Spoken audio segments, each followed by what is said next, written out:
between projects, I like to wax the surfaces of all my tools, including my table saw, my bandsaw, and my joiner.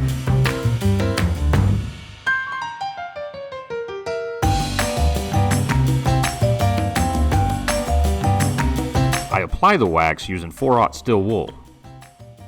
Once the wax is dry, I buff it off with a clean rag.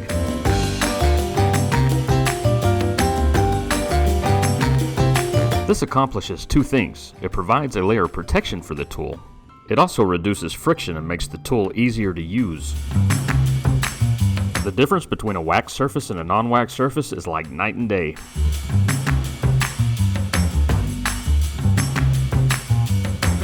Thanks for watching. This has been another shortcut. Be sure to like this video and click on the subscribe button for future content. And also head on over to rkwoodworking.com for all my other woodworking related content. I hope to see you over there, and we'll see you next time.